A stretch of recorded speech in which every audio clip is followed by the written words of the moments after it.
Kayo po ba mga bossing ko ay minsan ay napapaisip kung bakit parang kahit anong gawin ninyong kayod ay parang sa ulat wala asya. Para may patungutunguhan po ang inyong pagkayod mga bossing, ito po ay mainam na subukan nyo po itong gawin mga bossing. Basta may 100% kang paniniwala sa mga gatong mga pamamaraan. Kailangan lamang po natin mga bossing ko ng oregano. Ang oregano ay isa sa mga pinakamagandang pamamaraan para po tayo ay swertihin. Ang oregano ay may kakayahan upang sa ganon, kayo po ay masigit na maka-attract ng swerte, lalo na tungkol sa usapin ng pera.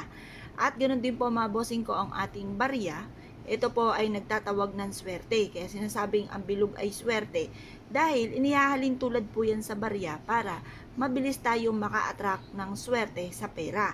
Para mabilis gumulong ang magandang kapalaran. Gagamitan po natin ito ng 5 piso. Pumili kayo ng barya na makinang.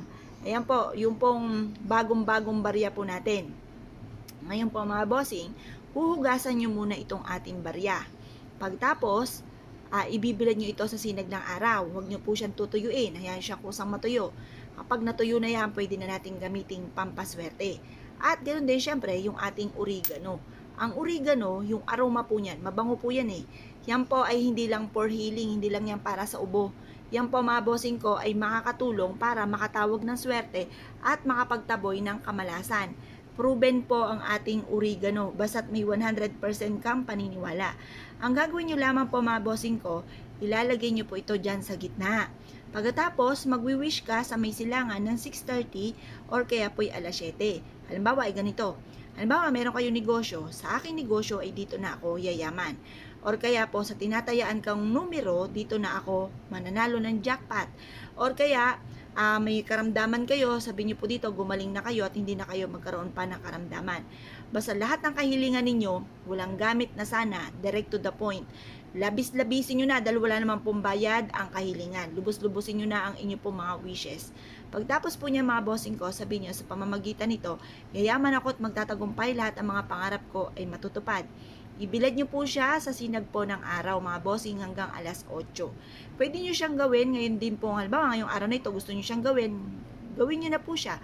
Halimbawa, gusto nyo siyang gawin sa August 11, kasi August 11 ay full moon, gawin nyo po siya, or kaya August 12, yan naman po mga bossing ko ay ghost month para hindi tayo malasin, hindi tayo lagi namumblema tungkol sa usapin ng pera, makabayad sa mga pagkakautang. The best po ito, gawin nyo po ito mga bossing, proven po ito na maswerte.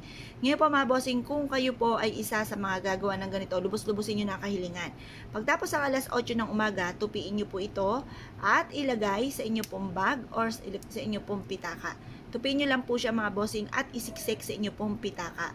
At ito po mga bossing, kada kayo bibili, sabihin nyo po sa isipan nyo, babalik ka kaagad, parang kinakausap nyo yung pera.